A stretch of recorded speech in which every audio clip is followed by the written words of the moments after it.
거사님 한 번도 안 빠지시죠? 한 번도 안 빠져. 또 누가 한 번도 안 빠졌죠? 보사님 두 분은 한 번도 안 빠졌어요. 저 거사님도 코로나 때문에 한 번 빠졌다. 그거 인정을 해줘야겠네요. 네. 코로나 때문에 안 빠졌다는 거 인정을 해주고. 그래, 개근상, 정근상은 제가 아주 좋은 걸로 준비를 하도록 하겠습니다.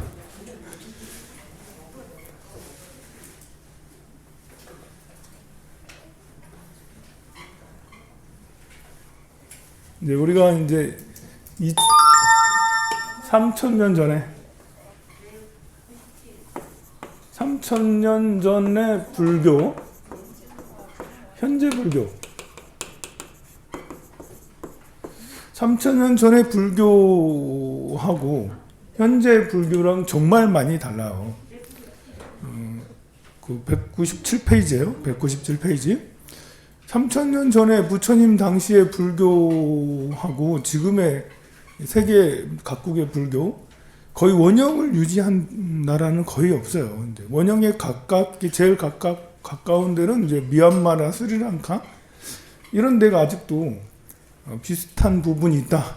근데 그 비슷한 부분은 뭐 탁발 같은 거, 왜냐면 이제 기후가 비슷하기 때문에 우리 북방불교 이쪽으로는 부처님 계시는 데랑 지금 여기 이쪽으로 오게 되면 이제 기후가 완전히 달라요. 그래서 살아가는 모습이 문화도 많이 다르고 나라도 다르고 그런데 이렇게 미얀마, 스리랑카 이런 데는 인도 문화권이거든요. 인도 차이나 반도가 우리가 생각할 때는 중국 문화권이라고 생각하지만 굉장히 오랫동안 인도 문화권이었어요. 베트남 정도, 라오스 정도는 약간 중국 문화에 가깝지만 미얀마하고 태국 같은 경우는 캄보디아까지 오히려 중국 문화보다는 인도 문화를 훨씬 더 많이 받아들이죠. 인도네시아를 생각하면 인도네시아 지금 이슬람이 엄청 많거든요. 역시 인도 문화의 영향을 많이 받아서 초기에는 불교가 굉장히 무성했지만 지금은 인도네시아는 이슬람이 굉장히 많죠. 이제 이렇게 인도네시아는 인도차이나는 아니고 남방불교는 아니고 이제 적도 지역에 그쪽 굉장히 더운 지역인데요. 말레이시아나 이런 데를 그런 데는 거의 이제 불교가 많이 사라졌죠. 그러나 미얀마, 태국, 캄보디아, 라오스, 베트남, 스리랑카 이런 데는 이제 불교 인구가 제일 많고 불교 문화가 아직도 전통이 많이 남아 있습니다. 그런데 이제 북방불교, 또 티베트 불교, 북방불교 하면 티베트 불교랑 중국 불교, 한국 불교, 인도 불교 등을 말하는 거예요. 정말 많이 바뀌어가지고 이 3,000년 전 불교랑 현재 불교랑 참 달라요. 그런데 3,000년 전의 불교는 현재 불교 다르지만 서로 많이 다르지만 같은 불교인가 다른 불교인가? 야, 이거 같은 불교냐 다른 불교냐? 이게 참 우리 생각해 볼 문제예요. 불교가 엄청 많이 변했어요. 시간이 지나면서 현대에 오면서 이전의 것을 찾아보기 어려울 만큼 많이 변했는데 이 불교는 같은 불교는 같은 불교인가 다른 불교인가? 여러분들은 어떻게 생각해요? 같은 불교인가 다른 불교인가? 네. 그 불교 중에 이제 변형된 불교도 있어요. 남묘호랑개교, 남묘호랑개교도 불교의 일종이에요. 그러면 3,000년 전의 불교랑 남묘호랑개교는 같은 불교인가 다른 불교인가? 이게 참 그렇죠. 일본 불교 중에 이제 모든 일본 불교가 다 그렇진 않지만 한 7, 80%가 듣기로는 대처 식육 불교로 알고 있어요. 그러면 3,000년 전의 불교랑 대처 식육을 하는 일본 불교는 같은 불교인가?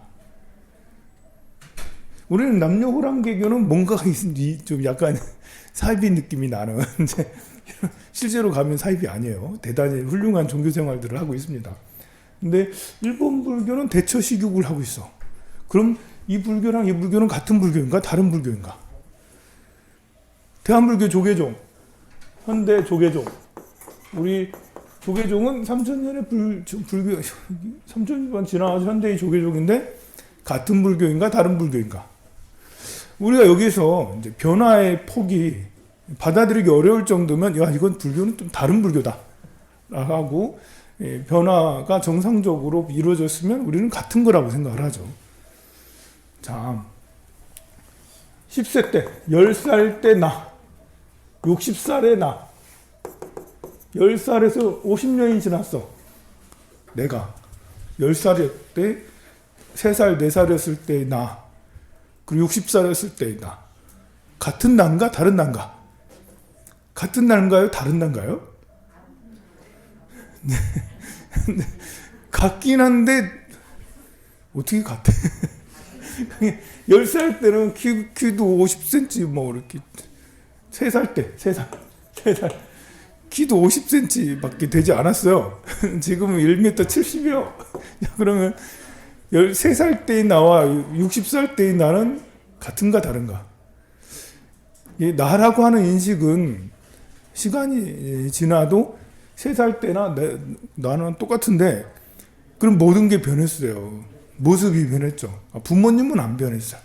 부모, 형제, 자식, 내가 태어난 지역, 뭐 내가 뭘 살아온 궤적은 안 변했죠. 그래서 이 3살 때와 60살 때 많이 달라도 우리는 나라고 그러죠. 나라고.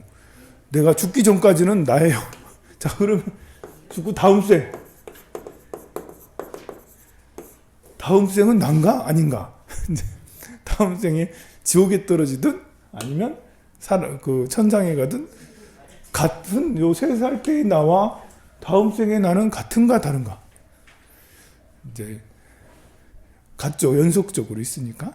죽음이라는 하나의 문턱이 있었지만 그 문턱을 넘어서 했으니까. 이게 역사 속의 불교, 3000년 전의 불교, 현재의 불교 어떻게든 바뀌어요. 이걸 이제 우리는 이 궤적을 다 같은 불교로 보고 그래요. 불교도 대승불교와 소승불교 이렇게 변하게 됐는데요. 그래서 대승비불설, 대승불교는 부처님의 설법이 아니다. 그 말하기가 좀 그래요. 이게 금강경은 부처님의 설법인가 아닌가? 화엄경은 부처님의 설법인가 아닌가? 뭐 역사적으로 부처님이 설법하기가 어렵죠. 화엄경이 나타난 거는 기원 전후에 화엄경이 나타났기 때문에 아니라고 할 수가 역사적으로는 부처님 불설이라고 하기 어려운데 그래도 종교적으로 보면 부처님께서 이제 화연하셔서 설법을 하신 것을 용궁에 있는 것을 용수보살이 갖고 왔다 하고 이제 그렇게 해서 전설을 만들어서 그렇게 하긴 합니다. 그래서 이제 중국 불교사, 인도 불교사를 지금 배우고 있는데요. 197페이지에 중국 불교 이렇게 전해져서 이렇게 변화됐다라는 것들을 한번 보도록 할게요. 10대 사건, 중국 불교의 10대 사건이 나오죠. 중국 불교는 불교가 전래된 게 한나라 시대 전래가 돼요. 기원 이제 전후 정도. 부처님이 기원전 644년에 이제 태어나셨거든요. 열반하셨거든요. 644년에. 그러니까 기원 전에 벌써 500년, 600년 동안 불교가 있었는데 중국은 의외로 늦게 불교가 전해졌어요. 기원 보면 명제 때 한나라 명제 때 불교가 전해졌다고 그러니까요. 기원 후 기원 이제 그러니까 2000년 전에 불교가 600년이 지나고 나서 불교가 전해졌어요. 굉장히 오랜 후에 불교가 전해졌죠. 인도하고 불교 중국은 요 티베트를 사이에 두고 여기 중국이고 여기는 인도예요. 이쪽으로는 이제 아랍 지역이잖아요. 아랍 지역은 비교적 빨리 불교가 전해졌어요. 그런데 중국은 불교가 굉장히 늦게 전해졌죠. 불교는 아쇼카 왕 시절에 세계화가 이루어져요. 아쇼카 왕 시절에 중국 인도 전역에 통일된 인도의 국교, 완전 국교는 아니지만 아쇼카 왕이 국교처럼 불교를 인도 전역에 퍼뜨리게 되죠. 뿐만 아니라 스리랑카에 파견을 하죠. 자기 아들 마힌다라는 아들을 파견을 해요. 스리랑카. 그리고 이렇게 큰 나라는 아쇼카가 외교를 하면서 불교를 전파를 했어요. 스리랑카다 외교를 하고 미얀마하고도 외교를 하고 아랍 지역에도 외교를 하고 그러니까 인도는 중국하고 거래가 별로 없었죠. 고대에는 히말라야 때문에 또 힌두쿠시 이쪽 산맥 때문에 거의 길이 막 막혀 있을 지경이었으니까 중국은 문명입니다. 문명. 그리고 한나라는 굉장히 그 당시 그 기원 전에 뭐 이렇게 우리 진시황이 중국을 통일해서 춘추 전국 시대와 한나라, 중국이 굉장히 이렇게 춘추 전국 시대를 통일한 진나라, 그 이후에 한나라. 국제사회에서 보면 로마가 생기기 전이거든요. 로마가 생기기 전에 가장 셌던 나라 어느 나라겠어요?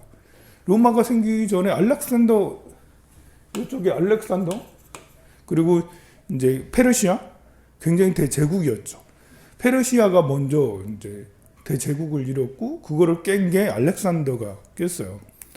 근데 이 알렉산더 페르시아 이쪽에 엄청 강대국인데 이 강대국만큼 오히려 더 이쪽에 한나라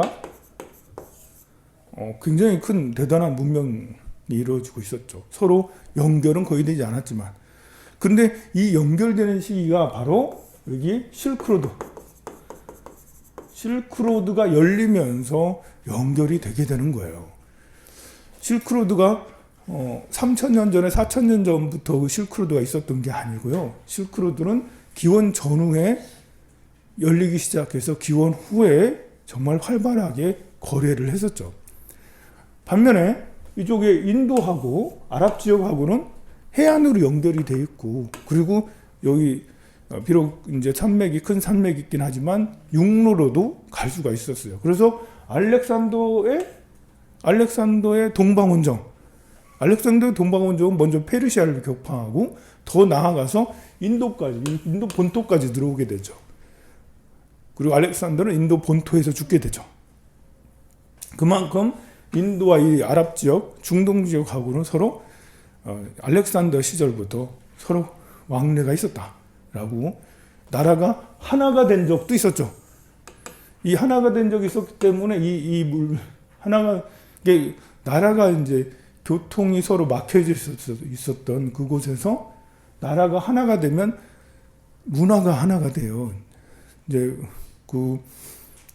정치 제도가 세금을 걷어들여야 되니까요. 길이 열리고 그리고 이제 이쪽에 보통 그 나라를 정복하면 그 나라의 중요 인물을 그러니까 우리나라도 보면 원나라가 이렇게 몽고가 우리나라를 이렇게 했을 때 우리나라 왕자가 중국의 북경에 볼모로 잡혀 있고 막 이렇게 한 적도 있잖아요. 그렇기 때문에 그 지방의 그 지역의 중요 인물들이 그 나라 수도에 볼모로 잡혀 있어요. 근데 중요 인물이 볼모로 잡혀 있으면 혼자만 가는 게 아니잖아요. 왔다 갔다도 하잖아요. 그래서 세금 걷는 것과 그리고 중요 인물들이 볼모로 잡혀 있는 이런 것들 때문에 또 이렇게 정치를 위해서 결혼을 해. 그 지역의 중요 인물하고 이제 첩이 되던가 이제 후실이 되던가 이런 식으로 해가지고 하죠. 거기에 있는 또 노비들을 많이 또 데리고 하셨어요. 그래서 이제 나라가 합쳐지면 정말 문화까지도 하나가 되는 그런 일들이 일어나요. 대표적인 게 이때 헬레니즘 문명이 탄생이 되죠. 헬레니즘 문화가 탄생이 돼요. 알렉산더가 이 아랍 지역과 중동과 그리스 그리고 심지어 중국까지 저 그리스와 중국 인도, 중동까지 세 개 지역이 합쳐지면서 헬레니즘 문명이 일어서게 되고, 헬레니즘의 영향을 받은 간다라 미술, 불교적으로 영향을 받은 거예요. 간다라 미술이. 그래서 불상도 만들어지고, 이제 우리가 불상이 볼록볼록하고 뭐 이렇게 생김새가 좀 서구 스타일처럼 불상이 생겼던 것들도 당시에 인도인의 그런 모습을 한 부처님이기보다는 이쪽에 중동 쪽에 이제 그리스 사람 모습을 한 그런 불상들이 많았었어요. 그 영향으로. 왜냐하면 지배민족이었기 때문에 그리스가. 그렇게 되던 것이 여기 인도하고 중국하고는 서로 정복을 해본 적은 없어요. 하지만 길이 열렸어요. 실크로드가 열리면서 왕래를 하게 됐고, 아쇼카 왕 시절에는 실크로드가 열리지 않았기 때문에 아쇼카 왕이 한나라에, 아니 춘추 전국 시대였던 중국 지역에 사신을 파견하거나 뭐 무역을 하거나 하지 못했어요. 그래서 600년 동안 불교가 왕성하게 있었음에도 불구하고 중국에 전해지지 않았던 것이죠. 우리가 이제 나라가 하나가 되면 정말 대단한 변화들이 일어나는데, 그 대단한 변화 중에 가장 이제 대단한 변화는 징기즈칸의 원정이라고 할 수가 있어요. 징기즈칸이 이렇게 중앙아시아를 비롯한 러시아 저쪽 그 유럽, 동유럽까지 다 지배를 하고, 이쪽에 우리나라부터 동유럽까지 완전히 한 나라를 이뤘기 때문에 그 변화로 르네상스도 일어나고, 르네상스가 일어나서 서구 문명이 발달된 것도 원나라의 그런 몽골의 영향도 크다고 할 수 있습니다. 한나라는 이렇게 기원 전후 이때쯤에 불교가 실크로드가 열리면서 들어갔지만 불교가 처음에는 받아들여지지 않았어요. 유행되지 않았어요. 한나라는 기본적으로 자기네 나라의 문명이 결코 후지지 않았다는 말이에요. 우리가 이제 문화라는 것은, 문화는 고급에서 저급한 이런 곳 흘러가기 마련이에요. 우리 문화가 낮으면 고차후 조금 더 발달된 문화를 받아들이지, 발달된 문화에서 저급한 문화를 받아들이는 경우는 잘 없어요. 우리나라도 불교가 이제 삼국시대에 전해졌는데, 삼국 이전에 사상 철학이라는 게 그냥 조상숭배 정도, 무속에서 벗어나지, 샤머니즘에서 벗어나질 못했어요. 맨날 이제 천신에게 기도 올리고, 나무신에게, 또 바위신에게, 뭐 그게 나쁘다는 건 아니에요. 그렇게 하고 있었던 종교 의식에서 불교라는 게 나타나면서 불교가 삼국시대에 거의 뭐 그 민족 종교처럼 확산이 된 것도, 이게 어느 게 고급이고 어느 게 저급이라 하기는 그렇지만, 이제 뭐랄까, 철학과 사상을 갖춘 체계적 이거 미신적인 것에서 체계적인 곳으로 나아갈 수밖에 없어요. 그런데 중국 같은 경우는 본인의 나라의 유교하고 도교가 이미 어느 정도 이게 춘추 전국 시대를 거치면서 사상, 문화, 철학 이런 것들이 완성은 아니지만 굉장히 발달되고, 한나라는 그것을 연이어서 계속 발전을 시켰기 때문에 인도에서 나타난 불교를 그렇게 이제 매력적이지 않았던 것 같아요. 처음에 한나라는. 그런데 여기 보면 두 번째, 2번 나오죠? 격의 불교가 나와요. 220년부터 420년 사이에. 이 200년 동안은 불교가 중국인들에게 이제 먹힌다고 해야 되나? 중국인들이 불교를 받아들이기 시작하죠. 왜 그러냐면 이때는 한나라가 무너지는 시기예요. 한나라가 정치적으로 이제 동탁이 출현하면서 왕의 대가 점점점 희미해지면서 왕권이 약화되고, 동탁이 이제 이렇게 그 뭐랄까요?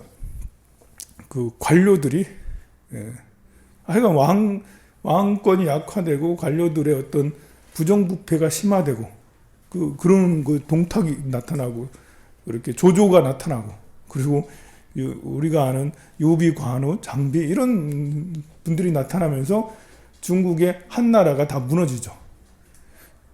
우리 삼국지가 한 나라가 무너지고 요비는 이 한 나라를 다시 일으켜 세우기 위해서 그렇게 노력했던 거 아니에요? 결국 조조의 자손이 삼국을 다시 통일하지만 역시 사마이가 통일하죠. 사마이의 자손이 통일하지만 역시 그것도 다시 몇십 년 가지 못하고 몇 년 가지 못하고 다시 사분오열되는데, 그때 정치적으로 불안한 이런 시대에 중국에 이렇게 북방민족이 있는데, 북방민족들이 남방으로 이주를 하고 남방으로 침입을 하면서 지배 세력이, 중국 대륙의 지배 세력이 북방민족이 된 거예요. 우리나라 이쪽은 연나라를 비롯한 이런 나라들이 세워지게 되고, 중국의 땅들이 많이 이렇게 갈라지면서 그 땅 주인들이 대체로 중국인들이 오랑캐라고 부르는 그런 북방민족들이 이제 지배를 하면서 정치적으로 완전히 달라졌고, 그리고 이 북방민족의 지배 세력들은 이제 사실 문화적으로는 기존에 있던 한나라 사람들에 비해서 무식해. 꼭 지배 계급은 유식한 사람만 지배 계급은 아는 건 아니죠. 북방민족의 유목민들이 전통적으로 내려오는 게 힘은 세도 사상 철학으로는 굉장히 좀 딸리지 않겠습니까? 기존에 있던 그 귀족들, 여기 중국에 거주하고 있던 귀족들에 비해서는 그렇잖아요. 그래서 정치적으로 불안한 것이 문화적으로 불안했고, 그 문화적으로 딸렸던 이 북방민족들은 외래에서 들어온 불교의 심취를 하게 돼요. 불교로 뭔가를 돌파구를 마련하려고 했던 그런 의지가 굉장히 강했고, 그리고 불교는 너무나도 빠르게 중국에 정착을 하게 됩니다. 한번 관심을 갖게 되자 그 당시 현지인들이었던 그런 귀족들도 불교에 관심을 가지고 굉장히 좋아하게 되고, 그런데 이제 불교가 중국의 흡수가 굉장히 빨랐던 거, 아랍 지역에 비해서 아랍 지역은 일찍 불교가 갔어요. 그러니까 그리스까지도 불교가 일찍 갔어요. 그런데 거기에는 불교가 오래 정착 못했거든요. 그런데 중국은 빠르게 흡수되고 정착도 됐던 것은, 불교에는 기본적인 선도, 유불선 중에 선사상이 있잖아요. 신선사상. 그리고 이제 유교하고는 많이 대치되지만 기본 이념을 통하는 게 있고요. 또 선도랑 불교랑 비슷한 것들이 많아요. 그래서 처음에 중국은 부처님을 신선으로 생각했어요. 신선. 그래서 금선이라고 그랬어요. 금선. 초기의 번역을 부처님을 금선이라고 번역을 했어요. 그리고 가르침이 이렇게 장자의 가르침하고 비슷한, 노자 장자의 가르침하고 불교의 가르침이 유사한 게 많아요. 그러니 기존에 있던 그 중국인들도 빨리 흡수를 하고, 또 지배 계급이었던 북방민족들은 또 불교가 필요하고, 국민 통합을 위해서 불교를 장려를 했고, 또 기존에 있던 이제 한족들은 불교에 심취를 하게 되게 됩니다. 그게 이제 처음에 격의불교라고 그래요. 선도, 노장 사상에 빠져 있던 이제 한나라 사람들, 중국의 한족들, 이들이 불교를 받아들이면서 불교를 노장 사상식으로 이해를 하는 거예요. 그걸 보고 격의불교라고 이야기해요. 이게 왜 격의불교라고 이렇게 어려운 말을 이렇게 갖다 붙였는지는 모르겠지만, 격의불교라는 뜻이 인도 불교를 중국식으로, 자기네식으로 판단을 한 거예요. 그러니까 노장사상식으로 판단을 한 거예요, 불교를. 그렇게 한 것을 격의불교라고 합니다. 그냥 외워야 되는 거예요. 외워야 돼, 이거. 격의불교로. 자기 이제 뜻을 바꿔서 생각을 한다라고 해서 격의불교라고 이렇게 하는데, 그렇습니다. 그런데 이제 이 격의불교 시대가 200년이나 지속됐는데 그것은 사실 이렇게 인도랑 불교랑 워낙 멀었기 때문에 그래요. 워낙 멀었기 때문에 경전 어쩌다 한 번씩 갖고 오고 스님들도 많이 오는 것도 아니고 그렇기 때문에 그 중국식으로 불교를 받아들이다가 그러다가 이제 구마라집이라는 사람이 출연하죠. 구마라집이라는 우리 이제 금강경 법화경을 번역을 해서 우리가 쓰고 있는 한문보는 구마라집 그 역경사가 구마라집 삼장이 번역한 금강경 법화경 이런 거거든요. 이분이 이제 그 대단한 석학이었어요. 완전 천재였습니다. 이분이 불교를 번역을 하면서 불교의 해석이 번역본이 이제 제대로 나오는 거예요. 예전에 번역본은 노장사상 비슷하게 번역을 한 거죠. 그런데 구마라집이 출연하면서 번역본이 원본하고 비슷하게 번역이 되면서 원래의 뜻하고 비슷하게 번역이 되면서 격의 불교에서 벗어나게 되고 불교의 이런 그 해석 또는 불교의 공부 이런 것들도 원래 불교대로 이렇게 그 점차로 깊어지게 됩니다. 중국은 이제 나라가 하나로 똘똘 뭉쳐서 있었던 시기가 이제 진나라 진시황 할 때 진나라 때 한 15년 20년 정도가 이제 통일 제국을 이뤘고 그 통일 제국은 금방 한 나라로 변했어요. 한 나라가 400년 정도 지배를 해서 중국 전역을 하나의 나라로 만들었는데요. 그 다음에 수나라예요.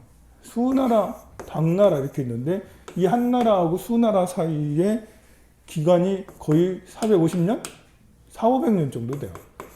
400년 이상이 이 중국이 여러 나라로 분열되어 있었던 거야. 그러니까 계속 분열되어 있었으면 중국 대륙이 엄청 땅이 크잖아요. 지금도 여러 나라가 있었을 거예요. 근데 이제 그 수나라가 다시 통일을 했기 때문에 그리고 그 이후에 잘 안 무너지고 계속 수, 당, 원나라, 명나라, 청나라로 이어졌기 때문에 지금은 중국이 저렇게 큰 나라가 계속해서 유지돼서 지금도 그렇게 한 나라가 되고 있는 거죠. 그런데 역사를 살펴보면 굉장히 오랜 시간 동안에 4,500년 정도 분열돼 있었던 시기가 있었는데 이때 분열된 시기에 불교가 장악을 했다. 완전 중국 전역을. 출가자 300만 명 시대. 생각을 해봐요. 출가자가 북쪽에만 남쪽을 빼고 북쪽에만 300만 명이야. 당시 인구가 한 2억 정도 됐을 텐데요. 2억 명에 300만 명이 출가자면 얼마나 많겠어요. 그죠? 적은가요? 우리나라 지금 스님들이 1만 2천 명, 1만 1,000명 정도 돼요. 조계종 스님이. 다른 종단의 스님들은 파악이 안 되니까 스님이 몇 명이라 하기가 어렵고 조계종의 스님들은 1만 명이 좀 넘어요. 그래도 한 번씩 길거리 가면 스님들이 보이기도 하잖아요. 보면 우리가 이제 5천만 명 중에 지금 1만 명, 뭐 다른 스님까지 2만 명으로 좀 넓게 보면 2만 명인데도 한 번씩 이렇게 보면 스님들이 보이는데 2억 명 중에 300만 명이 스님 야, 다 출가를 했나? 정말 많은 사람들이 출가를 하고 그렇습니다. 그게 이제 이 시대 이 한나라에서 수나라 사이에 이걸 보고 이제 위진 남북조 시대라고 그러고 5호 16국이라고 16개의 나라가 생성했다 사라지고 생성이 됐다 사라지고 했던 그 5호 16국 시대가 이 시대예요. 그리고 그 후에 이제 수나라는 잠깐만 있었으니까요. 당나라 때 불교가 완전 정착이 되죠. 그 정착된 불교는 원나라, 명나라, 청나라 계속 이어서 불교가 중국의 어떤 토착 종교처럼 작용을 하게 돼요. 지금이야 많이 달라졌지만 중국은 유교, 아직도 공자님 말씀 이렇게 하고 있죠. 그리고 도교도 아직도 굉장히 강성해요. 지금이 불교가 더 강성한가, 도교가 더 강성한가 한다면 도교도 만만치 않게 지금 강성해요. 역사 이래로 도교하고 유교 그리고 불교 유불선 3교인데 이건 중국에서 유불선 3교인 거예요. 우리나라는 이제 조금 약간 다르죠. 우리나라는 유교하고 불교, 도교보다는 무교, 무속이죠. 우리나라는 도교적 이런 게 크질 않아요. 하지만 조선시대나 이런 때는 도교적 이런 것이 굉장히 많습니다. 구운몽 같은 거 읽어보면 도교 이야기예요. 보면 도교 이야기. 옛날 소설책 이런 들 보면 신비한 이야기들은 다 도교 얘기하거든요. 근데 지금은 도교는 많이 사라지고 이제 무교, 유교, 불교 이렇게 있는데 중국은 이 유교, 도교, 불교가 그 중국 문화의 전체를 이루고 있다가 나중에 공산당이 출현하면서 공산당 사상이 이제 지금은 주 사상이 됐죠.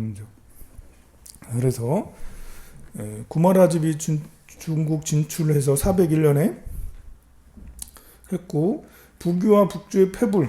중국은 불교가 굉장히 확산도 됐지만 확산되는 과정에 패불 사건도 있어요. 그러니까 황제의 권위가 어마무시하기 때문에 한 나라의 황제가 황권이 너무나도 세서 생사여탈권을 다 쥐고 있기 때문에 황제가 나 불교 싫어 그러면 불교를 전국에 싹쓸이를 한 거예요. 전국에 스님들을 200만 명 환속시키고 스님들 200만 명을 환속시키고 적게는 30몇만 명, 50몇만 명 스님들을 환속시키고 또 이제 죽이거나 아니면 이렇게 노비로 이제 스님들을 이제 바꾸고 절당을 다 회수하고 그렇게 했던 게 크게 4명의 황제가 그런 일을 했어요. 삼무일종이라고 해서 무제 하고 세종하고 이런 황제들이 그런 일을 한 적이 있죠. 그렇게 그런 일들을 했지만 그럼에도 불구하고 불교는 다시 또 살아나서 활발하게 퍼져 나갔습니다.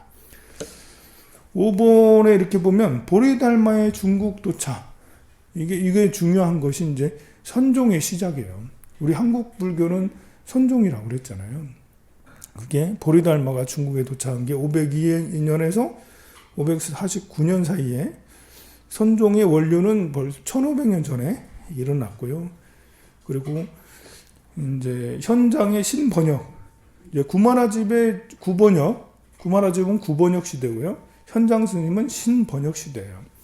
현장 스님은 당나라 초기의 스님이죠.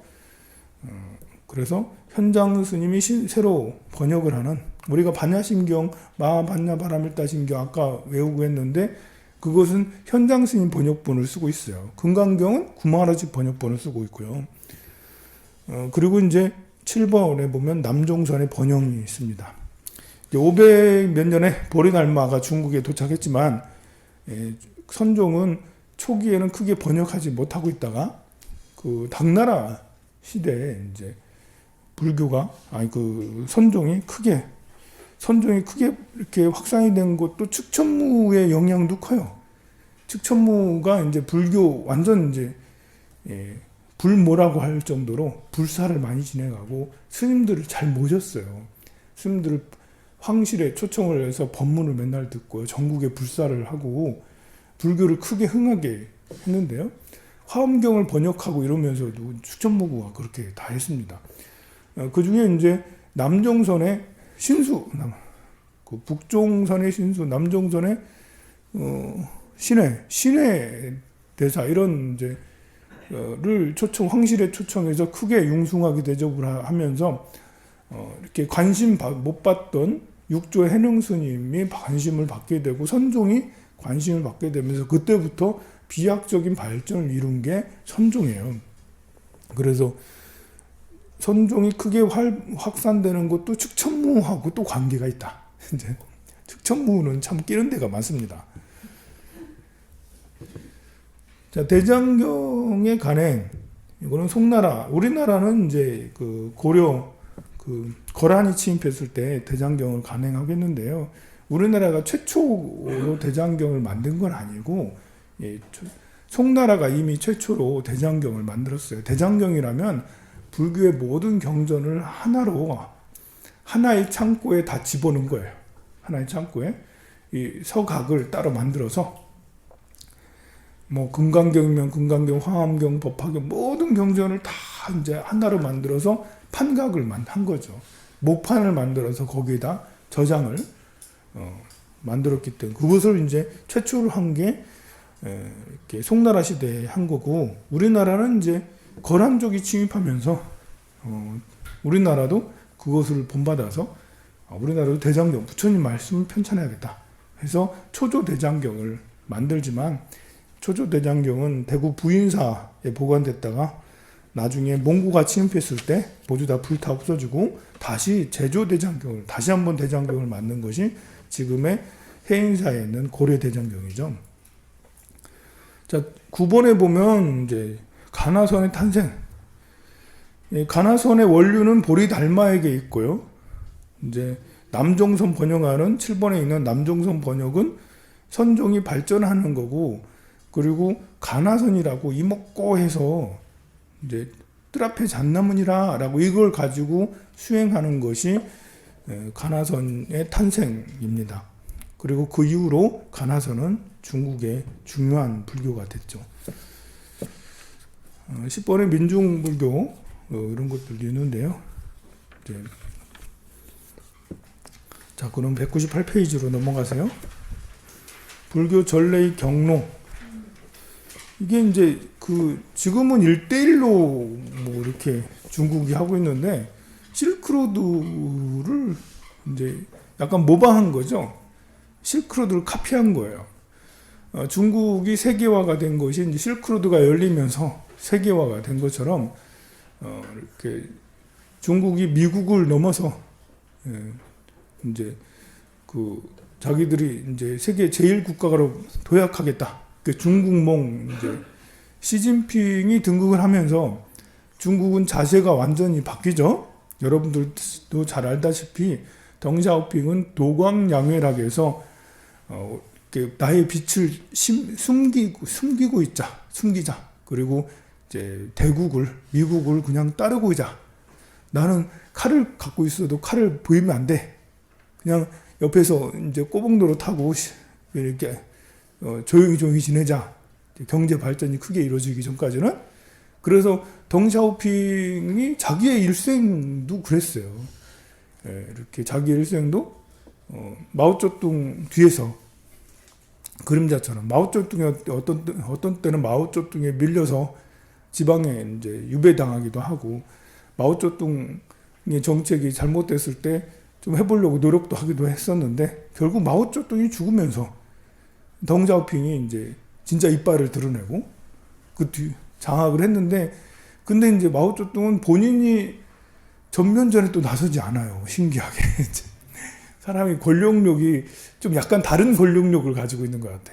본인이 다 장악을 했으면서도 불구하고 80년대 후반, 90년대 뭐 이제 장쩌민을 이제 내세우기도 하고 누구를 내세우기도 하면서 뒤에서 막후 정치를 하다가 이제 돌아가셨죠. 그런데 늘 주장하는 것이 도광양회였어요. 우리는 조용히 있어야 된다. 경제 발전이 우선이다. 했는데 나중에 시진핑이 이제 등극하자마자 중국몽 이러면서 이제 우리도 꿈이 있다. 우리의 꿈을 펼쳐야 된다. 라면서 1대1로를 들고 나왔죠. 그래서 이제 중국이 세계로 진출하는 길을 여는 이제 지금의 옛날의 실크로드를 더 확장해서, 실크로드가 육로가 있고 해안로가 있어요. 여기 사진에 있는 것처럼 고원지대를 이제 사막을 경유해서 고원지대를 넘어서 이제 그 중동까지 나아가는, 지금은 이제 저 키르키스 초원으로 해서 카스피해 위로 해가지고 러시아로 해가지고 이제 그쪽으로 올라가는 동유럽으로 가는 그 도로랑, 그리고 이제 지금 여기에서 말하는 이제 바그다드를 거쳐서 지중해로 나아가는 그쪽하고, 이것도 다 이제 실크로드라 할 수가 있습니다. 그리고 인도 밑으로 벵골만으로 보면 광저우에서 벵골만으로 해서 아라비아해까지 바닷길도 있죠. 실크로드가 이렇게 육로랑 해로 이렇게 다양하게 이렇게 그 옛날 그 방식 옛날에도 이렇게 무역이 해주고 있었는데요. 지금은 이것을 더 활용해서 더 많은 길들을 만들어내고 있고 진출을 하고 있죠. 그래서 이제 미국하고 무역을 하면서 벌어들인 달러를 가지고 그걸 가지고 이제 중앙아시아 또는 이제 그 인도 차이나 반도 또 그리고 이제 저쪽에 그 아프리카 지역 이쪽까지 다 지원을 해주면서 그쪽에 뭐랄까요? 그 인프라를 엄청나게 깔아주고 있죠. 자기 돈을 써서 빌려줘서. 근데 빌려준 그 나라들이 지금 다 망하고 있어가지고 어쨌든 그렇게 하고 있는 게 중국입니다. 자, 불교는 이 실크로드가 열리면서 불교가 전해졌고요. 여기 격의 불교 199페이지 아까 얘기한 게 나왔죠. 중국 초기의 불교 특색이 격의 불교였다. 초기에는 이렇게 불교가 있다가 나중에 위진남북조 시대, 5, 16국 시대에 불교가 많이 발달하게 됩니다.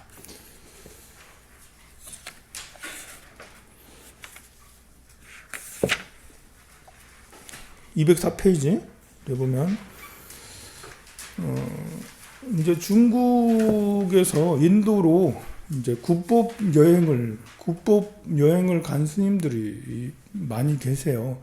그 대표적인 스님이 이제 여기 있는 법현, 현장, 해초, 의정 스님이 중국에서 출발을 해서 인도까지 가서 거기서 유학도 하고 다시 또 경전을 가지고 돌아왔던 유명한 스님입니다. 우리는 알고 있는 분이 현장 스님을 대단히 잘 알고 있고 대당서역기를 갔다 와서 쓰고 그랬고요. 우리나라 신라 스님으로 유명한 분이 해초 스님이 중국에 유학 갔다가 인도까지 가고 이 해초 스님은 중국에서 돌아가셨던가 그래요. 다시 우리나라로 왔으면 훨씬 더 좋았을 텐데요. 해초 스님은 왕오천 축국전 오늘 쓰셨습니다. 그리고 의정 스님이라고 남해 기기전이라는 를 썼죠. 법현 스님이 제일 오래됐어요. 동진 시대에 갔으니까 불국기, 역, 유천, 축기라는 이런 걸 지었습니다.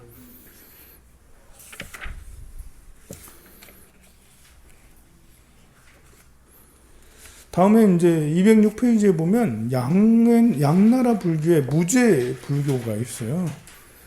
중국에 이제 불심천자가 몇 사람 있는데요.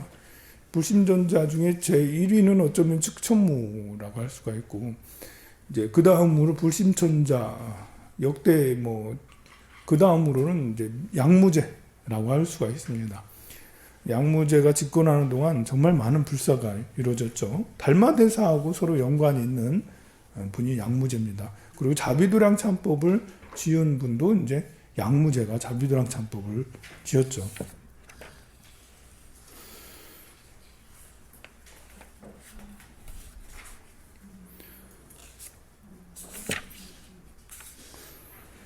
음, 209페이지에 보면 수나라 시대 불교, 여기 수나라 시대 천태지자대사가 수나라 시대에 탄생하면서 불교를 굉장히 많이 발전을 시켰던 게 수나라 시대입니다. 시대라고 할 수가 있습니다. 수나라 시대의 불교.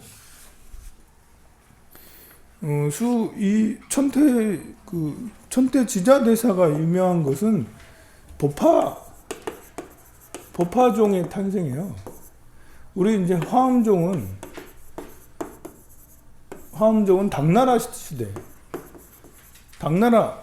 시대에 이제 발전을 크게 했고, 당나라 이전에 법화 그 경을 따르는 이게 이제 천태종이에요. 천태종.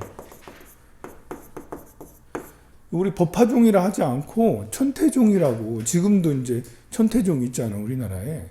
법화종이라 하지 않고 천태종이라 한 것은 천태지자대사 때문에 그래요. 대단한 천재가, 불교 천재가 나타난 거야. 이제 그 불교 천재하면 이제 그 천장 스님도 불교 천재인데 그 이전에 선태종, 구마라지 이런 분이 이런 천재가 중국으로 이제 이민 오면서 불교가 완전 새로운 진짜 불교로 거듭나게 되고 또 천태 지자대사 천태 지자대사가 이렇게 탄생하면서 이분께서 이제 팔만대장경을 다 보신 후 법화경이 최고다. 그래서 법화경을 근본경으로 삼고 이렇게 그 제자를 양성하고 이렇게 교의를 완성을 했는데요. 그 다음 페이지 보면 법화현의, 뭐 법화문구, 마하지관 이런 것들을 이제 강조를 하셨어요. 여기 보면 천태 지자를 천태 지의 대사라고도 해요. 지의 대사의 사상적 특색 나오잖아요. 남삼북칠이라고 불리던 제가의 교상판석을 종합하여 독자적인 58교관을 창시하여 법화경을 모든 경전 가운데 으뜸이라고 주장을 했고요. 또 용수보살의 대지도론과 중론에 입각하여 법화경의 진실을 나타냈다. 주의 이론은 성구설 뭐 이렇게 그래서 지관쌍수 이런 걸 주장하신 거예요. 정해쌍수랑 비슷한 게 지관쌍수예요. 똑같아요. 정해쌍수나 지관쌍수나 요 천태 지자대사를 통해서 법화경이 이제 굉장히 중요한 경전으로 등장을 하게 되고 그 이후에 지금까지 그러니까 거의 1500년 예수님 현재 538년이니까 1500년 동안 법화경이 지금까지도 굉장히 중요한 경전이 된 거죠. 이 법화경을 완성시켰던 그런 분이 천태지자 대사입니다. 이분이 이제 그 완성한 사상적 뭐 철학 이런 것들이 천태산에 사는 스님이 이제 이 스님이 천태산에 거주하고 있기 때문에 천태산의 지자대사, 지의라고도 하는데요. 천태산의 지자대사가 돼요. 그래서 천태지자라고 하는 거예요. 그래서 법화종이라 하지 않고 천태종이라 하는 것은 순전히 천태지자대사의 이런 그 천재적인 이런 업적 이런 것들 때문에 지금도 법화종하고 천태종하고는 우리나라에 법화종이라고 있어요.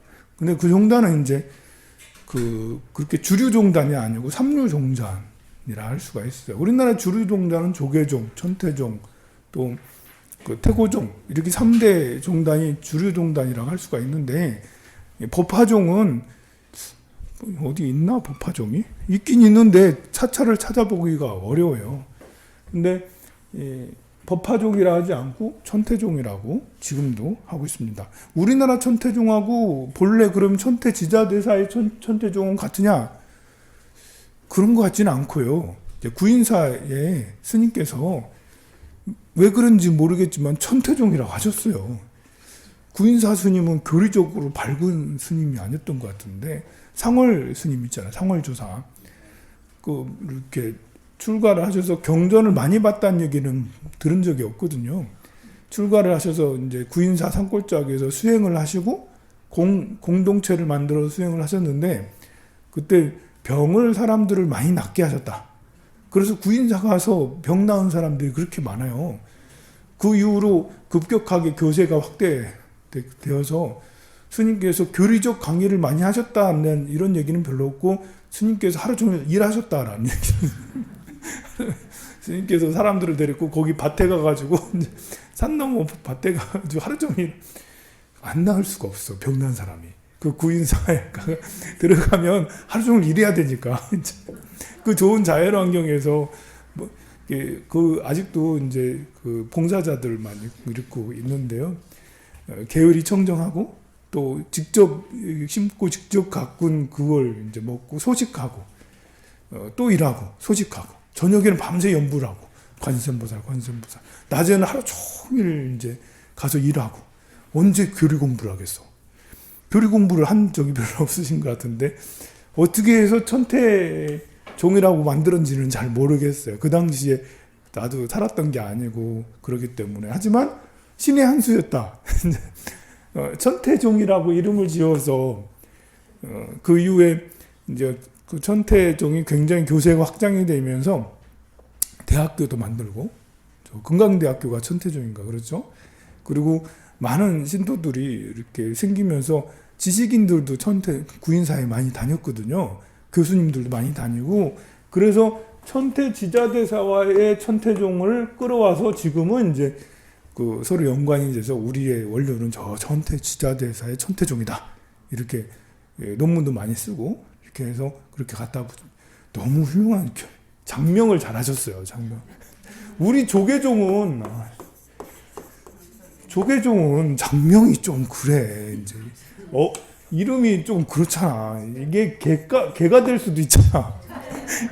이래가지고 스님들 사이에 농담으로 이렇게 종종 이렇게 농담을, 천태종은 농담할 게 별로 없잖아요. 근데 이거는 농담거리가 돼 보면 스님이 이제 비리가 생길 때마다 이제 이성에 대한 비리가 나올 때마다 그게 이제 입방아에 오르고 내리고 막 그래요.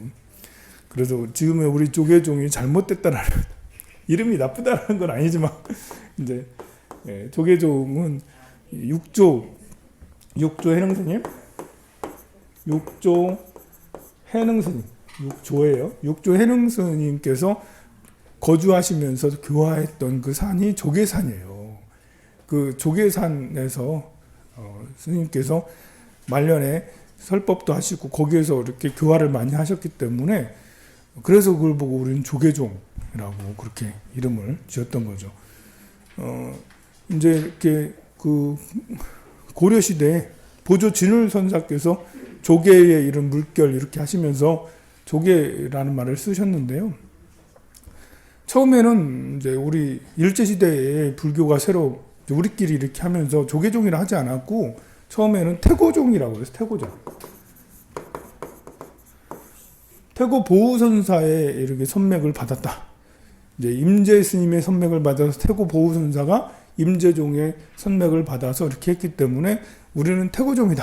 이렇게 했었는데, 이제 종단이 이제 서로 이렇게 서로 이렇게 어떤 정화 시대를 거치면서 조계종이라고 이렇게 만들었어요. 근데 이제 장명은 이제 상월 스님께서, 상월 조사께서 아주 탁월하게 천태종을 해서, 이름도 멋있잖아. 천태종 이러면서 조계종, 천태종. 내가 좀 이상한가? 그렇습니다. 자, 중국에는 여러 종단들이 난립하고 그랬는데요. 가장 이제 유명한 것은 천태종과 그 다음에 화엄종이라고 할 수가 있어요. 212페이지. 오늘은 이제 12시쯤에 끝날게요. 그래서 중간에 안 쉬고, 좀 지루하더라도 중간에 안 쉬고 가도록 하겠습니다. 212페이지 보면 중요한 4대 역경가가 있어요. 역경을 제대로 해내서 불교가 이상한 불교로 가지 않고 교리적으로도 훌륭하고 문화적으로도 훌륭하고 그렇게 하는데 아주 혁혁한 공을 세우신 분들이죠. 일단 중국 불교에서 구마라집은 정말 빼놓을 수 없는 대단한 역경사였고, 진제 3장도 많은 역경을 하셨습니다. 그리고 현장 3장, 구마라집 3장과 현장 3장은 아주 유명해요. 우리가 독송하는 경전들도 많이 있기 때문에. 근데 진제 3장과 불공 3장은 잘 못 들어봤을 건데요. 그래도 굉장히 중요하신 그런 역경가이시다.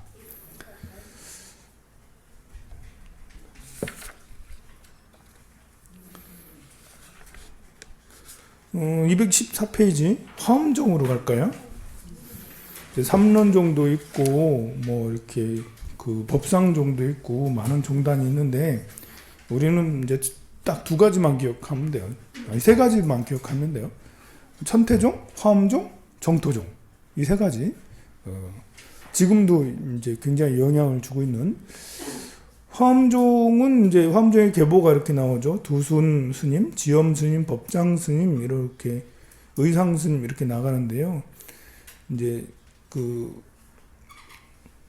축천무가 이제 화엄경 80권 화엄경을 번역을 하게 화엄경 불사를 하고 했던 게 법장 스님이 활동했던 시절이에요.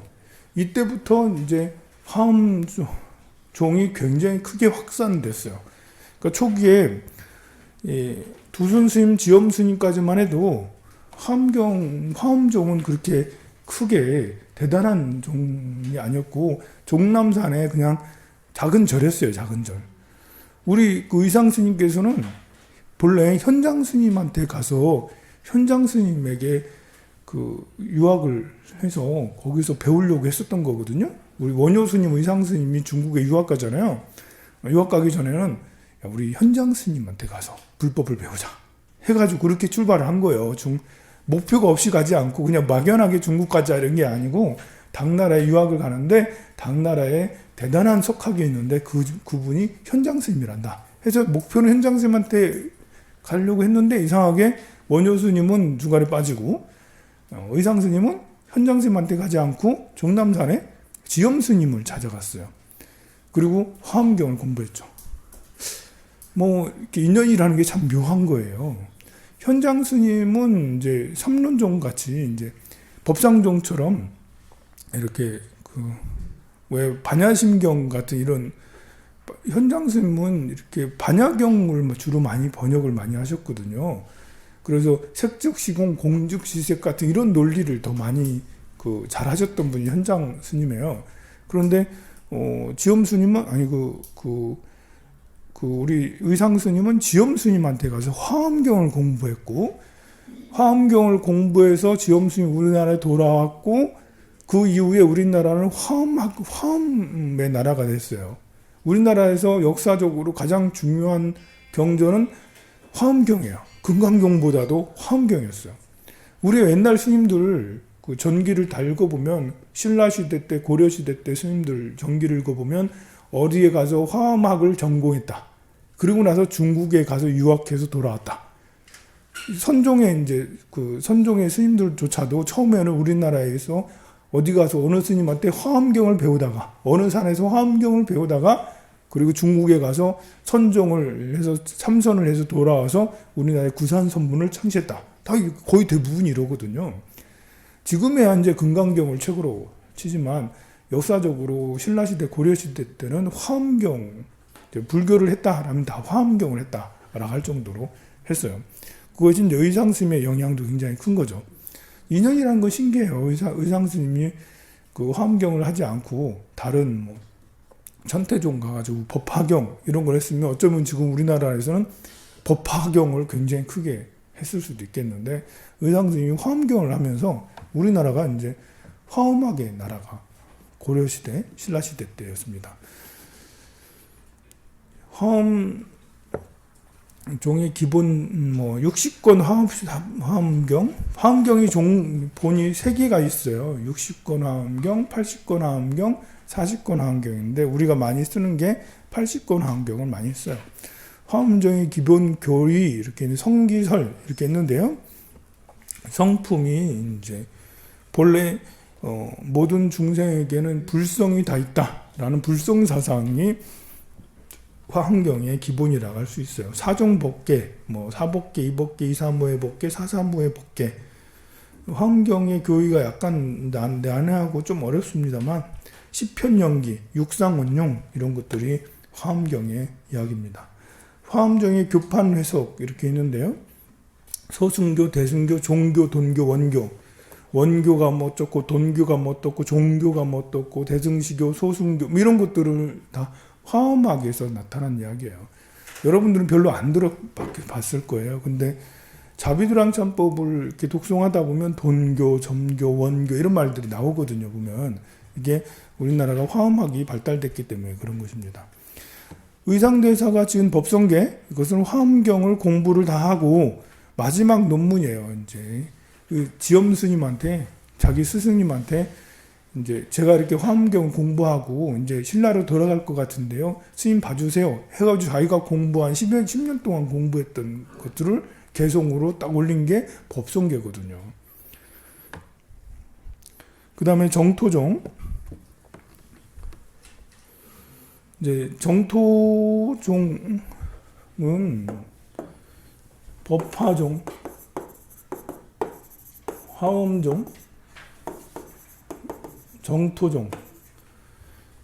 이제 법화종과 화엄종, 이건 일승 몇법 열화경이잖아요.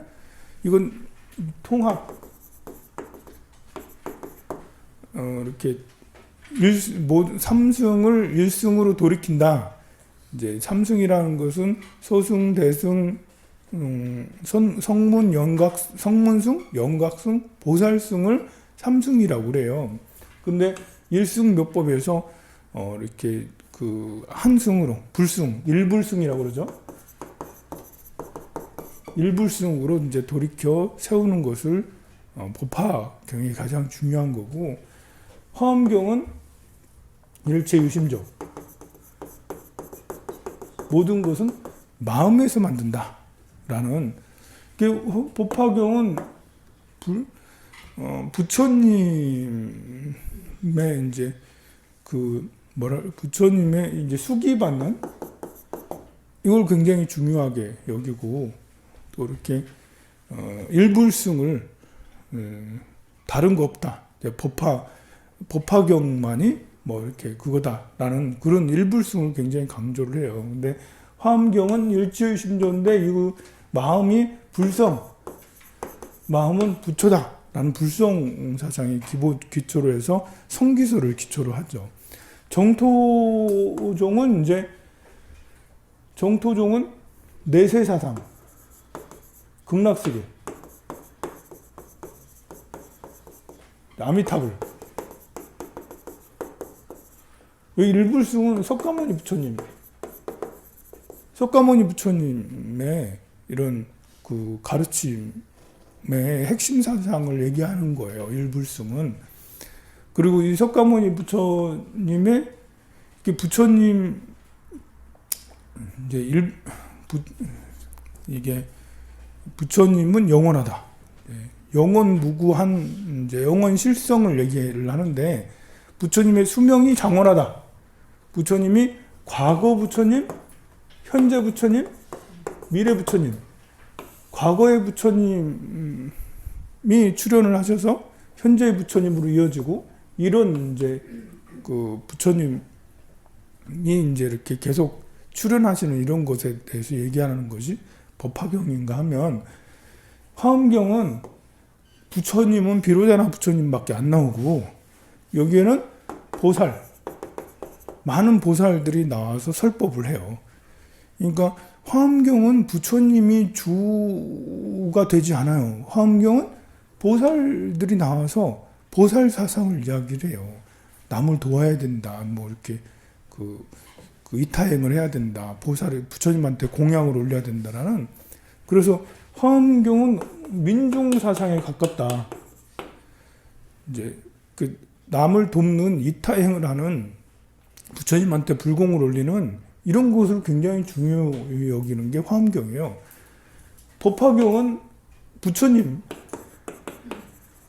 부처님의 초점을 맞췄다고 볼 수가 있다면, 화엄경은 그 타인을 돕는 민중에게 초점을 맞췄고, 정토종은 아미타 부처님, 내세 다음 생에 아미타 부처님으로 가야 된다.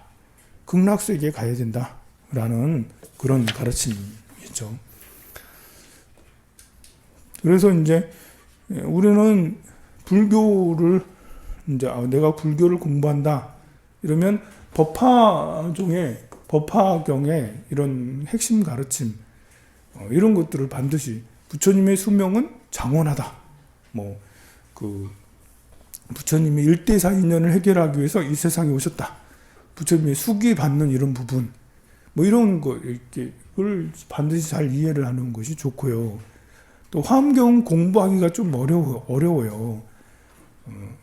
이제 그 중에 보현행운품은 화엄경의 일부분이지만, 화엄경의 모든 것이 보현행운품에 들어있어요. 그래서 보현행운품에 10가지 서원을 세우는 이런 것들을 배운다면 이것이 이제 화엄사상이라 할 수가 있어요.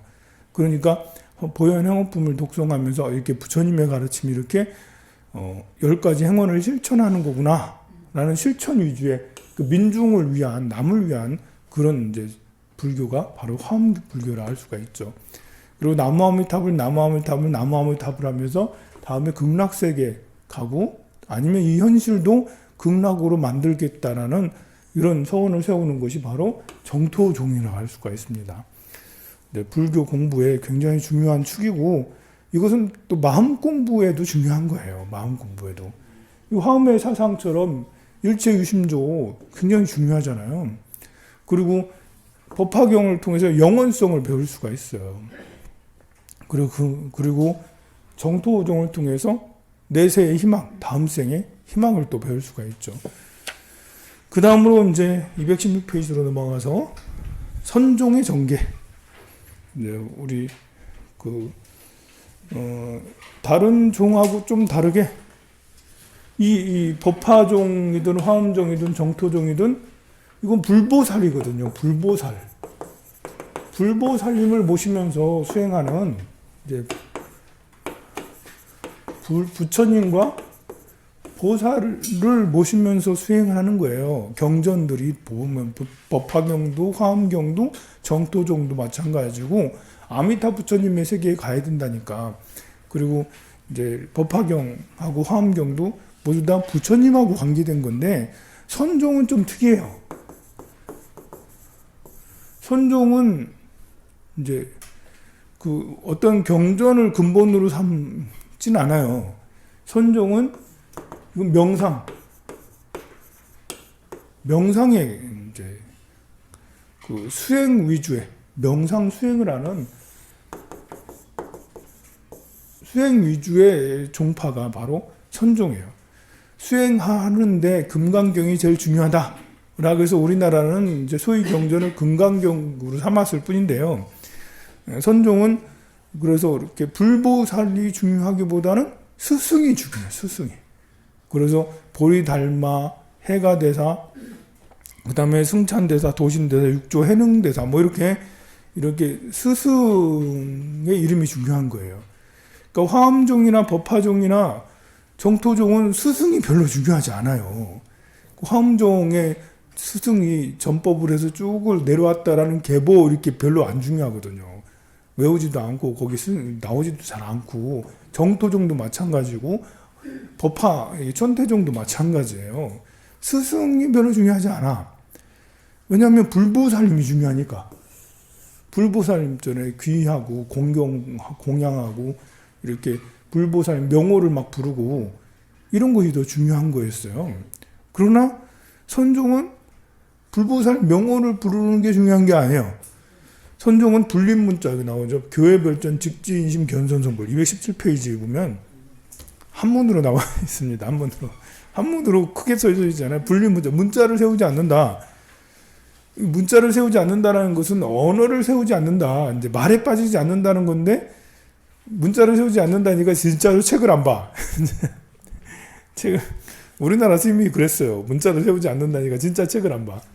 그리고 성철 스님까지 거기에다 더해가지고 이제 경엄 안공 스님 이런 스님들께서는 책을 보지 말고 정진을 위주로 하라고 경전 공부보다는 정진 위주로 이렇게 하셔서 실제로 이렇게 수덕사에 지금 스님 계실라나 모르겠는데 초등학교도 안 보내가지고 스님인데 글도 잘 모르고 막 이런 스님도 있어요. 보면 왜냐면 불림문자니까. 게다가 성철 스님은 석학이거든요. 굉장히 이제 머리가 좋은 천재인데 책도 엄청 많이 봤어요. 본인께서는. 근데 제자들한테는 책 보지 말라고. 그래 하셨는데 이제 왜냐면 이제 음악을 듣거나 책을 읽으면 이렇게 앉아서 좌선하면 그게 떠올라요. 그 자기 생각이 여러분들 그 음악이 굉장히 이렇게 또 생각하게 하고 또 생각하고 계속 그 음악의 파동들이 계속 생각이 나잖아요. 그러면 가사들이 계속 나는 아직도 이렇게 성경에 내게 강 같은 평화 이거 아직도 이렇게 떠올라 보면 우리 어렸을 때 목사님이 집에 오셔서 그거 맨날 하셨거든. 뭐 이제 그 가사도 이제 80년대, 90년대 유행했던 그런 가사들이 아직도 이렇게 떠올라요. 이게 수행하면서 이렇게 앉아있으면서 노래가 막 생각난다니까? 그 책도 마찬가지예요. 그런 거 생각난다고 수행이 방해된다고 해서 그걸 하지 말라고 하는데, 수행을 중시 여기니까 책을 보지 말라겠지. 공부를 하지 말라는 건 아닌데, 그래서 안거 중에는 정말 열심히 안거를 해야 되겠다. 이목구를 열심히 90일 동안 해야 돼요. 그러다 보니까 이제 책 보면 이제 수행을 게을리한다 라고 성철 스님은 말씀하신 거예요. 그러니까 너희 90일을 목숨 바쳐 공부해라. 그거에만, 수행에만 전념해라 라고 하는데, 우리가 그렇게 되냐고요. 3일도 그렇게 하기 어려워. 하루도 그렇게 마음을 가지고 하기 어려우니까, 이제 저는 이제 중간중간 책을 많이, 서랍장에 있으면 저는 책을 몇 권 쌓아놓고 있어요. 그래가지고 쉬는 시간에 가가지고 서가지고 책 보고 막 이제 내가 좀 어리니까 스님들이 나를 그러지 말라고 하진 않으시더라고, 어르신들이. 근데 선방의 문화는 그게 아니거든요. 나는 혼남을 각오하고, 내 스님들이 남에 대해서 이렇게 이러지 말라 저러지 마라 이런 거 별로 안 해요. 수행하는 스님들은. 그래가지고 내가 책을 보는 것이 여기 탐탁지 않으셨을 거야. 저 이제 젊은 스님이 책이나 보고 이렇게 저렇게 하고 있다고 이렇게 속으로만 생각하셨지 나한테 뭐라고 하진 않으셨어. 그래서 저는 혼자 이제 열심히 책을 막 읽고, 교리 공부도 독학으로 교리 공부한 거예요. 강당에 안 가고 대학에 안 가고 그렇게 했는데, 선종은 그처럼 경전을 이렇게 숭상해서 경전을 뭐 하고 부처님 명호를 막 외우고 이러지 않아요. 오로지 직지인심, 마음을 바로 가리켜 견성성불, 그리고 화두를 들어요. 화두를. 수행 방법이 다란이를 외우는 게 아니야. 엄마니반며 이걸 하는 것도 아니고 관세음보살 하는 것도 아니에요. 뭐 하냐? 뜰 앞에 잣나무 이걸 하는 거예요. 뜰 앞에 잣나무. 뜰 앞에 잣나무하고 불교하고 아무 상관없잖아. 뜰 앞에 잣나무가 뭔데? 그냥 뜰 앞에 잣나무예요. 계획의 불성이 없다. 계획의 불성이 있다. 없다. 갑자기 이렇게 그 화두 공부 참선하는데 계획의 불성이 없다. 강아지 생각을 자꾸 해야 되는 거예요. 계획의 불성이 없다. 이런 게 화두예요. 화두는 스승과 제자의 문답에서 나오는 그 궁금증이에요. 왜 불성이 없다고 하지? 왜 뜰 앞에 잣나무라고 그러지? 달마가 동쪽으로 간 이유가 뭔가요? 라고 물어봤더니 스님이 똥막대기다. 마른 똥막대기니라 이렇게 대답을 하신 거예요. 그러면 우리는 앉아가지고 마른 똥막대기. 이거 왜 마른 똥막대기라 했지? 이러고 앉아있는 거예요. 수십 년 동안. 달마가 동쪽으로 간 이유가 무엇이냐가 물어보니까 판치생모다. 판때기에서 털이 났다라는 게 판치생모거든요. 아니 여기 이빨에 털이 났다 이거예요. 이빨에 털이 나? 뭐지? 이걸 계속 생각하는 게 불교가 좀 약간 파격적인 거예요. 이게 불보살 종교에서 벗어나서 어떤 스승과 제자의 문답에서 어떤 해답을 찾아내는, 이것은 유교하고 굉장히 관계가 커요. 유교의 선비들이 강에다 물 배 띄워놓고 시를 서로 주고받고 하잖아요. 시제를 내서 한 유학자가 시를 읊으면 그 시를 받아서 또 거기에 또 대답을 해주잖아요. 그 시로서 대답을 해요. 그러니까 선비들이 시로서 주고받는 이런 것이, 이런 문화가 이제 불교에도 이렇게 들어오면서 스승과 제자의 문답에서 뭔가를 찾으려고 하는, 제자가 스승을 공경하고 스승은 뭔가를 깨달으셨고, 그러니까 그 사이에서 오가는 것에 어떨 때는 꽉 막혀. 계획에 불성이 있습니까? 했더니 없다? 그러니까 꽉 막히는 거예요. 그래서 그걸 가지고 왜 없다고 하셨을까? 이렇게 하면서 이제 꽉 막혀. 자나깨나 그 생각만 나는. 그 위대한 스승께서 내가 물어봤더니 아니래. 뭐래? 왜 그렇지? 왜 그렇지? 이제 어떤 질문이 이제 나를 지배하는 거죠. 밥 먹을 생각도 안 해. 여기가 어딘지 모르겠어. 그만큼 이제 그 정말 딱 그러다가 이제 어느 순간 딱 깨치는 순간이 와요. 어떤 때는 별을 보고 알게 되고, 어떤 때는 기와장이 깨지는 소리를 보고 알게 되고, 어떤 새 소리를 듣고 그렇구나 알게 되고, 또 아니면 사람들 사이에 오가는 이제 오가는 대화나 아니면 서로 행동이나 어떤 몸짓을 보고 맞아, 그렇지 이러면서 이제 그걸 보고 화두 타파라고 그래요. 그러니까 이게 인간적인 질문이에요. 이 선종은 인간적 질문 그리고 해결, 인간적 질문과 그 해결이거든요. 그걸 통해서 깨달음을 얻는다라는 거예요. 방법이 불교랑 별 관계가 없어 보이는 부처님 경전하고 별 관계가 없어 보이는, 그러니까 경전 공부를 안 해도 되는 거예요. 금강경을 또 많이 배우고 화엄경을 많이 배우지 않아도 뭘까? 이게 뭘까? 왜 불성이 없다 하지? 왜 뜰 앞에 잤나? 말은 뚱막뜨기. 왜 그렇지? 자, 이거는 초등학생도 할 수가 있어요. 아무 불교적 지식이 없어도 금방이라도 당장이라도 여러분들 살면서 어떤 질문에 막혀본 적 있잖아요. 그런 것이 수행으로 이제 진화가 됐는데, 그러다 보니까 이것은 스승과 제자 간의 사자 전승이라고 해요. 스승과 제자 간에 전해지는 이런 것이 더 중요해지는 거예요. 그래서 선종에서는 부처님보다는 스승이 더 중요한. 여기 계보 나오죠? 216페이지 보면 보리달마, 해가스님, 승찬스님, 도신스님, 홍인스님. 이게 이제 홍인스님은 도신스님으로 인해서 깨달음을 얻고요. 해능스님은 홍인스님으로 인해서 깨달음을 얻는 거예요. 그리고 남학회양, 마조도일, 백장회의 스님은 마조도일 스님으로 인해서 깨달음을 얻어요.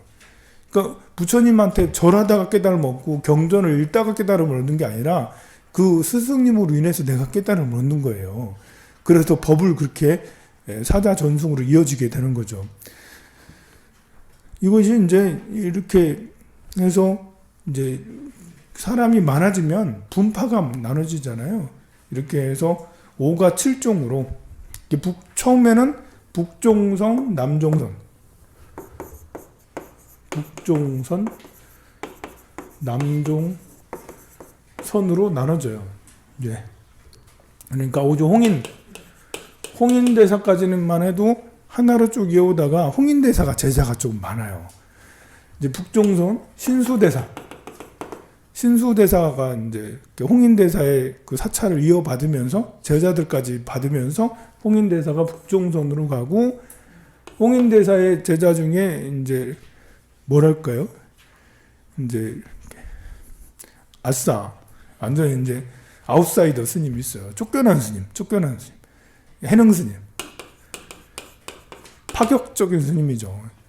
이 스님이 또 일자무식이에요. 또 나무꾼 하시다가 홍인 스님한테 가서 방앗간에서 이제 방앗 찢다가, 옛날에는 방을 다 열심히 찢어야 되니까 방앗 찢기를 3년 동안 하다가, 홍인 스님에게 법문을 늘 들은 것도 아니에요. 그냥 주워 듣고 옆에 방앗간, 공양간에서만 있었기 때문에 공부를, 교리를, 화엄경이나 법화경을 공부를 한 스님이 아니에요. 그냥 지나가는 스님들이 연부를 하는 거나 들었던 정도예요. 스님께서 아직 그 수계도 제대로 받지 않고 행자로 있다가 이제 홍인 스님이 낸 문제를 풀으신 거예요. 홍인 스님이 벽에다 이렇게, 홍인 스님이 너희들을 깨달은 거를 나한테 시로 바쳐라 했더니 신수대사가 아주 못들어지게 시를 딱 이렇게 벽에다 붙였거든요. 근데 그거 보고 이제 해능대사가, 야, 저거 아닌 것 같은데? 이제 그 여기 신수대사가 막 이렇게 지은 거를 홍인대사가 칭찬을 해요. 그러니까 이제 제자들이 모두 다 그 시를 외우고 다니는 거예요. 외우고 다니는데 방앗간에 있다가 그 소리를 듣고는, 야, 이거 별거 중요하지 않은 것 같다. 그거 아니다. 해서 본인이 그 벽에 가가지고 자기가 이제 글을 못 쓰니까 같은 친구 도반을 데리고 와가지고 내가 부르는 대로 써라 해가지고 썼는데, 홍인대사가 밤중에, 처음에는 그거 아니다 안 해놓고는 밤중에 해능스님을 불러요. 그것도 밤에 따로 밤 12시에 따로 불러가지고 해능스님이 홍인대사에 가가지고 전수 받고 너는 깨달음을 얻었다 라고 인가를 받고 이제 의발을 받아요. 스님들에게 이제 사자 전승에 스승이 제자에게 주는 것이 가장 중요한 게 가상하고 바르거든요. 그걸 받으면 법을 받은 거예요. 그걸 받고는 도망가 또. 도망가라고 그래. 왜냐하면 당시에 모든 사람들이 신수 스님을 최고로 치고 가장 훌륭한 스님으로 했기 때문에 해능 스님, 해능이 네가 그렇게 되면 여기 다른 스님들한테 맞아 죽는다. 스님들도 절이 커지면 정치적이잖아요. 그러니 도망가라 해가지고 해능 스님이 도망가가지고 나중에 10년 동안 산적이 돼요. 산적들하고 같이 살아요. 10년 동안 숨어서 은둔해가지고 산적과 같이 살아. 야, 이게 정말 좀 그래요. 이게 산중에 들어가서 뭐 이제 바보처럼 살아가는 절에 가서 바보처럼 부목생활을 이렇게 하는 게 아니고 산적들하고 같이 있어. 그러다가 어느 절 가가지고 어느 절인가요? 그 절 가가지고 깃발이 흔들리냐 깃발이 이게 바람 때문에 깃발이 흔들리냐 깃발이 흔들려서 깃발이냐 이걸 가지고 얘기하는 걸 듣고는 옆에서 그 마음이 흔들리는 거다 이 말을 해가지고